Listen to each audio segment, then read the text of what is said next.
Era un Novax convinto, invani tentativi di persuaderlo da parte dei sanitari dell'ospedale del San Bortolo di Vicenza a farsi curare. Alessandro Mores, 48 anni, ditiene positivo al Covid-19, è morto in poche ore dopo aver rifiutato di essere intubato. Con la dottoressa ci siamo sentiti già nella notte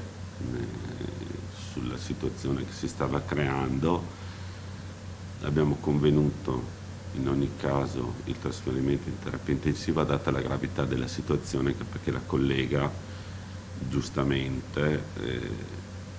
mi diceva che non sarebbe arrivato a mattina se non l'avessimo aiutato, e quindi è stato predisposto il trasferimento in rianimazione, e ripetutamente si è cercato di convincerlo sulla necessità della manovra. Ma Alessandro non ce l'ha fatta, un dolore immenso non solo per la famiglia ma anche per il personale medico che dopo anni di pandemia soffre un pesante carico emotivo. La collega è stata molto provata dalla situazione, perché sì, si vive come un fallimento di ciò che stai facendo, ti resta quell'amaro in bocca di una situazione che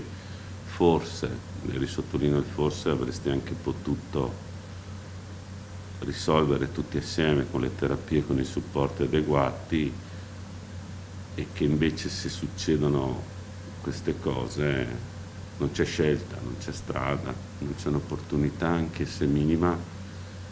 di poterne uscire, e questa è una cosa che stiamo sentendo sempre di più frustrante. Frustrante come l'ombra che in questa pandemia ha dovuto trascinare il personale sanitario, additato dai Novax come nemico da combattere al posto del Covid. Ma purtroppo si sta creando questa situazione in cui noi ospedalieri, noi intensivisti, spesso siamo visti come dei nemici, senza considerare invece che siamo compagni di una situazione critica e che cerchiamo solo di aiutarci l'uno con l'altro.